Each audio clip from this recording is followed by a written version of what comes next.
When this ruling came down, the first thing that should have caught everyone's attention wasn't just the 6-3 split, it was how fast it happened.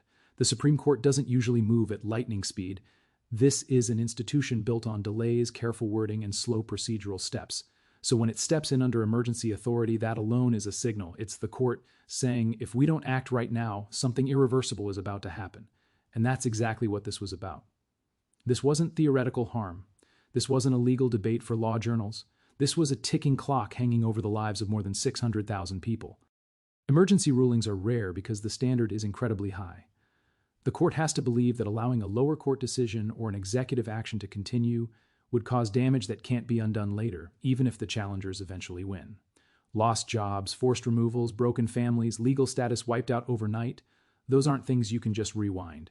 And that urgency explains the speed.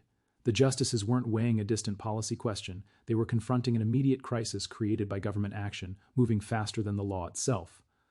What's important to understand here is that this wasn't the court deciding the final merits of the case. That's not what emergency rulings are for. This was about pressing pause before the damage became permanent. Think about how unusual that is. The Supreme Court essentially said, we need to stop this now, before it goes any further, because letting it continue would cross a line. That alone tells you how serious the situation had become. And notice something else, the ruling didn't come after months of briefing or extended arguments. It came because the justices saw enough, right now, to justify intervention. That suggests the lower court or executive action raised immediate constitutional concerns, not just policy disagreements, but questions about authority limits and whether the government was moving beyond what the Constitution allows in the name of urgency. This is where the speed really matters. Speed in government is power. When decisions are rushed, people don't have time to adapt, challenge, or protect themselves. Emergency actions can reshape lives before anyone even understands what's happening. By acting quickly, the court interrupted that momentum. It forced the system to slow down, to breathe, to acknowledge that hundreds of thousands of people aren't collateral damage in a procedural fight. And let's be honest, if this had only affected a few individuals, this likely wouldn't have happened. The scale matters. More than 600,000 Americans suddenly facing uncertainty isn't a footnote, it's a national disruption. Workplaces, communities, families, entire local economies would have felt the shockwaves almost immediately. The court understood that. Emergency relief is often about preventing chaos, not just correcting errors. The 6-3 vote also tells us something important about how obvious the urgency was. Even in a deeply divided court, a clear majority agreed that letting things proceed unchecked was too dangerous. That doesn't mean they all agree on the final outcome, but it does mean they agreed on one critical point. This situation could not be allowed to spiral while lawyers argued in slow motion. Another key part of this is what the ruling didn't do. It didn't announce sweeping, new rights. It didn't settle the broader political debate. It simply stopped the bleeding. And sometimes that's the most powerful move a court can make. By freezing the situation, the justices forced everyone else, lawmakers, agencies, lower courts, to confront the issue properly within constitutional boundaries. This also exposes something uncomfortable about how often emergency powers are being used today. Emergencies are supposed to be temporary, but when emergency actions become routine, the Constitution starts to blur. The court's rapid intervention sends a quiet but firm reminder that urgency doesn't erase limits. Speed doesn't justify overreach. And real people can't be treated like placeholders while institutions sort themselves out later. For the people affected, this ruling didn't solve everything, but it did something just as important. It bought time. Time to work. Time to stay with their families. Time to exist without waking up every morning wondering if today is the day everything collapses. That breathing room matters more than legal jargon ever could. And zooming out, the speed of this ruling should concern everyone, even those not directly affected. Because if government actions that impact hundreds of thousands of lives can move this fast, without checks, then no group is truly insulated. Today it's one community, tomorrow it could be another. Emergency power doesn't discriminate, it expands unless something stops it. That's why this first key point matters so much. The speed wasn't incidental, it was the message. The court was telling the country that the situation had crossed from policy disagreement into constitutional danger, and that waiting would have been its own form of harm. To really understand why this ruling matters, you have to understand who those more than 600,000 Americans actually are, because they're not numbers on a court docket. They're people who've been living their lives in this country for years, in many cases decades, building routines, families, careers, and communities that are deeply woven into everyday American life. These are people who go to work each very morning, pay taxes, raise kids, run small businesses, serve in essential roles, and quietly keep the system moving without headlines or applause. And almost overnight, they were staring at the possibility that all of that could be ripped away. What made the situation so dangerous wasn't just the potential outcome, but how suddenly it was about to happen. There was no gradual phase out, no long runway to adjust, no realistic chance for people to prepare. One legal shift, one enforcement change, and hundreds of thousands of people could have lost the ability to work legally, stay with their families, or remain in the only country many of them truly know as home. That kind of shock doesn't stay contained. It spreads fast through workplaces, schools, housing markets, and entire communities. These individuals weren't living in the shadows. They were operating under a legal framework that had been recognized, renewed, and relied upon year after year. People made life decisions based on that reality. They took jobs, signed leases, bought homes, started families, and invested in education. When the rules suddenly change without warning, it's not just a policy update, it's a rug pull, and the Constitution is supposed to protect people from exactly that kind of arbitrary disruption. For many of them, the risk wasn't theoretical. Losing legal status doesn't just mean paperwork problems. It means losing a job the next day. It means healthcare coverage disappearing. It means parents unable to provide for their children, students forced out of schools, families pushed into impossible choices. And for those with mixed status families, the fear cuts even deeper. One decision can split households, leaving children, American citizens, caught in the middle of legal chaos they had no role in creating. That's why this group mattered so much in the court's calculation. The scale and the human consequences were impossible to ignore. When you're dealing with over 600,000 people, the law isn't operating in isolation anymore. It's shaping real lives at massive scale. Courts are supposed to be blind, but they are not deaf to reality. And the reality here was loud. There's also something else that doesn't get talked about enough. Many of these people have already been living with uncertainty for years. They've followed every rule, filed every renewal, paid every fee, and waited through every delay. They didn't wake up one morning demanding special treatment. They were complying with the system as it existed, trusting that the government wouldn't suddenly flip the table without warning. When that trust is broken, it damages more than one group. It damages faith in the rule of law itself.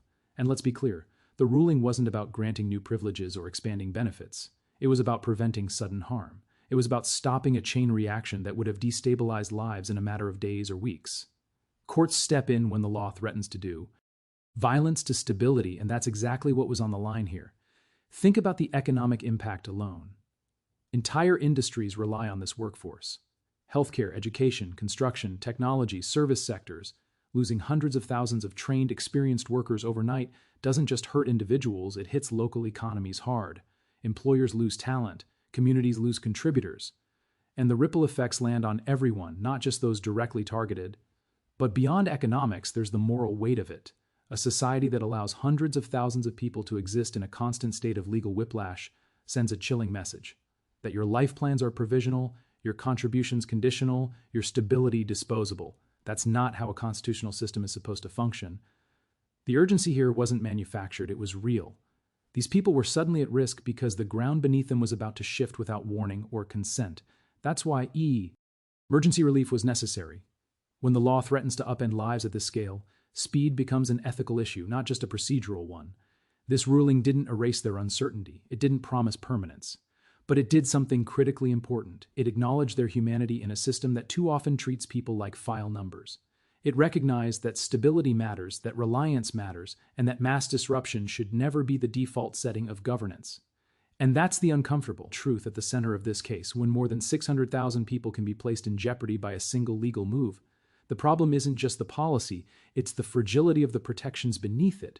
At the center of all of this was a legal question that couldn't be brushed aside, no matter how politically uncomfortable it might be. The issue wasn't sympathy and it wasn't ideology, it was power. Specifically, who actually has the authority to make sweeping decisions that instantly affect the lives of hundreds of thousands of people. That question is as old as the Constitution itself, and when it resurfaces like this, the court can't look away.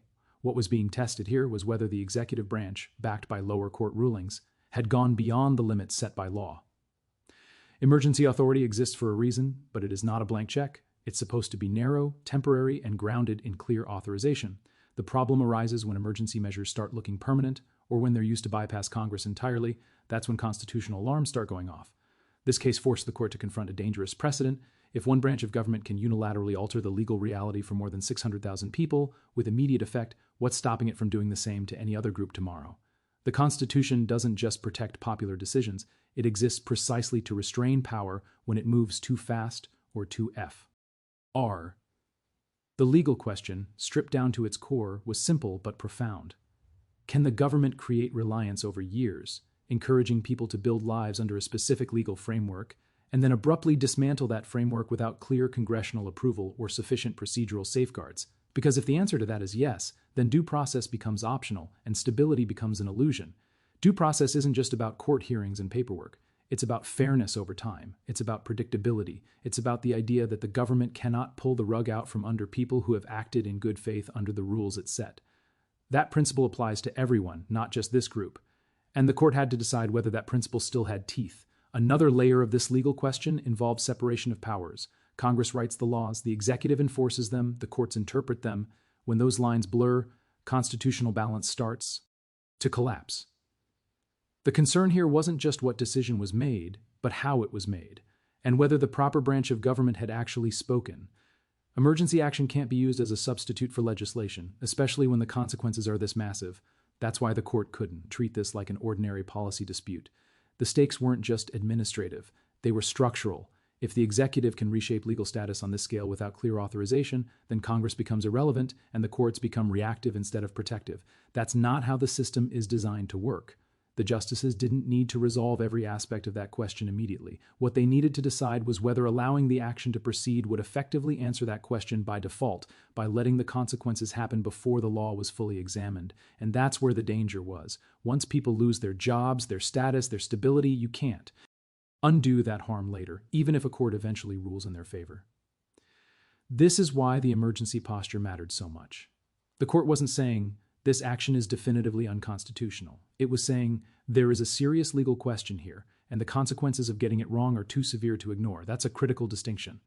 Emergency relief exists precisely for moments like this, when the law needs time but people don't have it. There's also a deeper issue hiding beneath the surface, reliance interests. Courts have long recognized that when the government invites people to rely on a program or legal status, especially over many years, that reliance carries legal weight. You can't just pretend it doesn't exist. Ignoring reliance turns law into whiplash, and whiplash is incompatible with constitutional governance. This wasn't about locking in a permanent outcome, it was about preserving the integrity of the legal process itself. The court had to ensure that. The final decision, whatever it may be, comes after full consideration, not after lives have already been upended beyond repair. And this legal question doesn't stop here. It reaches into future cases involving emergency powers, administrative authority, and executive reach. If the court had stayed silent, it would have signaled that speed and scale are enough to override constitutional caution. That would have been a dangerous signal to send. Instead, the intervention reaffirmed a basic truth: the Constitution doesn't disappear in moments of urgency. In fact, that's when it matters most. The law is not supposed to chase power after the damage is done. It's supposed to stand in the way before the damage becomes permanent. This ruling forced the country to pause and confront a question we've been avoiding for too long. Not what outcome we want, but how much unchecked authority we're willing to tolerate to get it. What really surprised a lot of people about this ruling wasn't just the outcome. It was how quickly a clear majority came together. This court is known for taking its time, especially when issues are politically charged and legally complex. Disagreements are common, sharp dissents are expected. And yet here, in an emergency setting, 6 justices moved in the same direction without hesitation.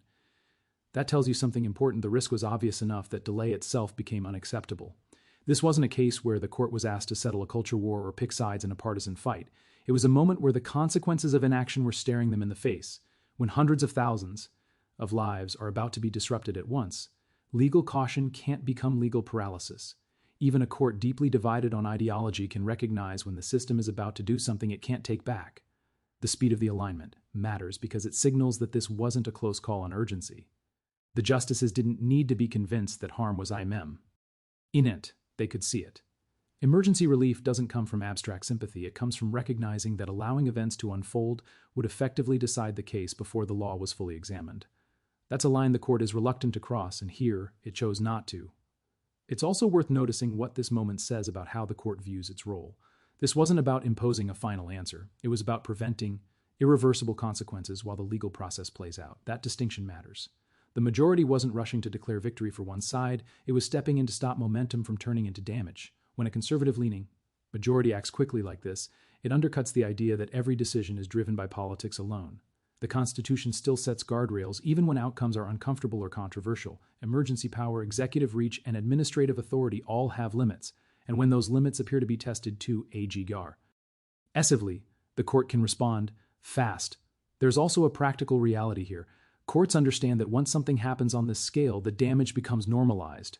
Jobs lost don't magically reappear. Families disrupted don't simply snap back into place. Legal status stripped away doesn't feel temporary to the people living through it. The majority recognize that allowing those consequences to unfold would make any later ruling feel hollow. That's why the alignment happened so quickly.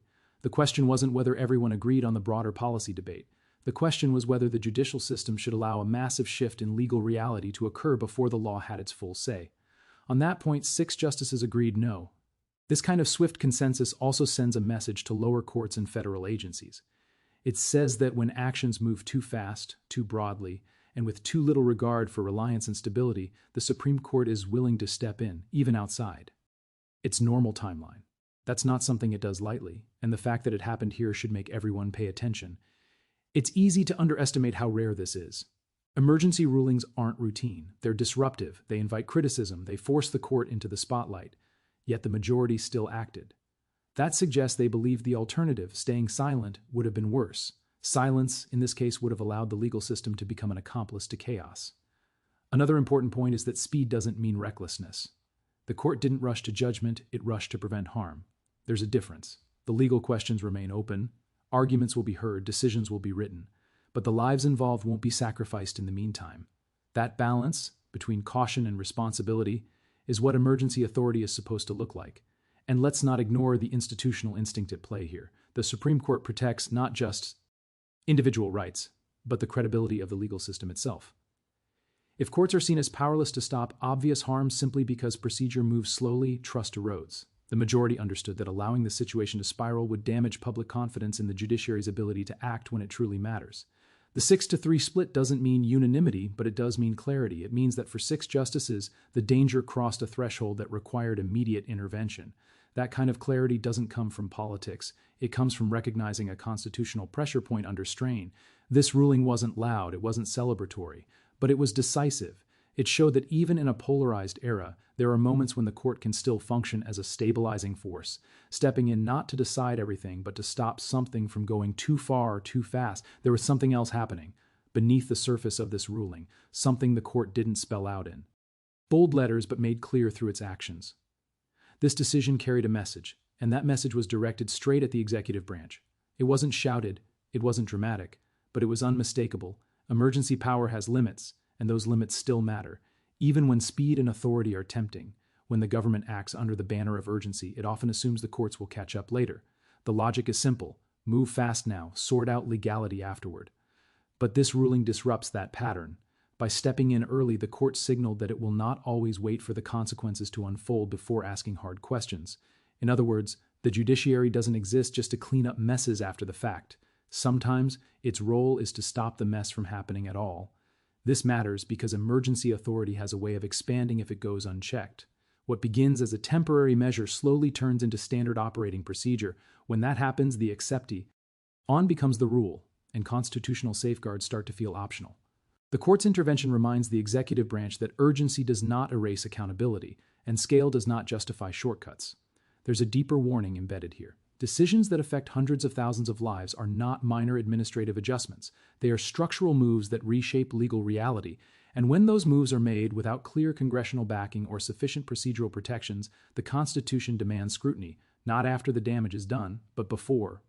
The executive branch has broad authority, but it is not unlimited. That balance is intentional. Power concentrated in one branch is exactly what the framers feared, which is why they designed a system that forces friction. It's not supposed to be efficient at the expense of rights. This ruling reinforces that idea. It reminds the executive that acting quickly does not mean acting alone. What's particularly striking is how this message was delivered. The court didn't issue a sweeping condemnation. It didn't accuse anyone of bad faith. It simply intervened. And sometimes restraint is the strongest form of rebuke. By stopping the action in its tracks, the court effectively said, "Slow down. This needs to be examined properly." That kind of intervention forces a recalibration inside the executive branch. Agencies now have to ask themselves harder questions before acting at scale. Is there clear authority for this? Are we respecting reliance interests? Are we prepared to defend this not just politically, but constitutionally? Those questions can't be brushed aside when the Supreme Court has shown it's willing to step in early. This also reshapes how emergency powers will be used going forward. The signal is clear: speed alone will not shield an action from review. Labeling something an emergency does not automatically grant immunity from constitutional limits. If the consequences are massive and irreversible, the courts may intervene sooner than expected. And this isn't just about this one case. The ripple effects extend far beyond it. Future administrations, regardless of party, will have to think twice before using emergency authority to push through decisions that Congress hasn't clearly authorized. Art has made it clear that when legislative paralysis is used as an excuse for executive overreach, the judiciary may step in to restore balance. There's also a broader democratic implication here. When the executive acts unilaterally on issues this large, it sidelines lawmakers and, by extension, the people they represent. The court's action nudges the system back toward where these decisions belong. In the legislative process, debated openly, decided deliberately. Emergency rulings are not a substitute for governance. For the public, this may not feel like a dramatic confrontation, but it's a meaningful one. It shows that no branch of government gets a free pass to reshape lives at scale without oversight. It reinforces the idea that the Constitution is not suspended in moments of urgency, but tested. And that's the quiet power of this ruling. It didn't need fiery language or sweeping declarations. The act itself was the message. It reminded the executive branch that authority comes with boundaries, and that when those boundaries are pushed too far, the courts are still willing to step in quickly.